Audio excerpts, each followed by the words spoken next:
You know, one of the ththings I love about Texas music is how the young musicians out there collaborate and make music with their heroes, some of the old folks, you know, like me. When you talk to artists about this scene, there's one name that comes up when you mention influences. He's our Texas legend this week, the one and only Willie Nelson. Willie Nelson, the king, to me.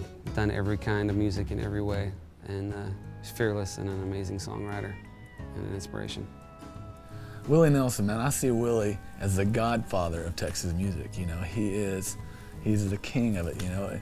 He didn't always get the credit I think that he deserves for a lot of the Texas music scene, and how he helps everybody out is just awesome.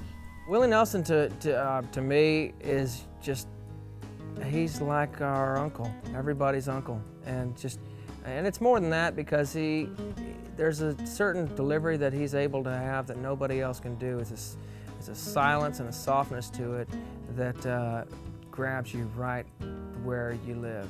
I was actually named after Willie Nelson. My dad, I always say, depending on how many beers he's had, he'll say I was named after Willie Nelson or Willie Mays. So, and I was actually just listening to Honeysuckle Rose this morning. I picked it up on vinyl on our last road trip. You know, you hear the Willie Nelson family, it really is like that. It's really cool. Like, I got to meet Paul, the drummer, and he's been with Willie for 44 years. And that's incredible. That's just awesome. And he made Shotgun Willie. That record was just so, just early 70s, just spaced out, kind of just crazy, you know, it's just like it wasn't definable. And that's always been my goal, is for somebody to say to someone else, like, man, have you heard Charlie Robinson? You know, it's just like, well, what does he sound like? And it's like, well, I really couldn't tell you. I think everybody was in the 70s was issued Willie and Family Live. I think it just came like in the mail or something. Because it seems like everybody we knew, even the people who weren't really into country music, had that record lying around. But the moment I think I got it and it really killed me was on one of those Waylon and Willie albums. It's not supposed to be that way.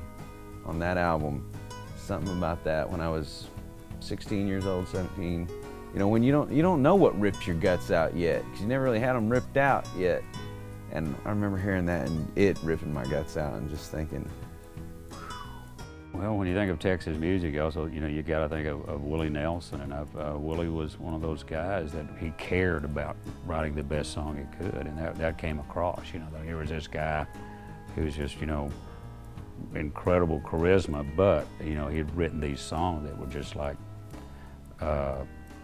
man, just sad. It's really neat to be playing your guitar in front of a dance hall packed full of people, and then you look down at where you're singing and realize that Willie once played on this very stage for 6 or 7 years back in the day. Still doing 200 shows a year, 77 years old. He's the coolest man alive. He's speaking for all the people, everybody's guy. And that's what people love about him. That's what I love about him the most.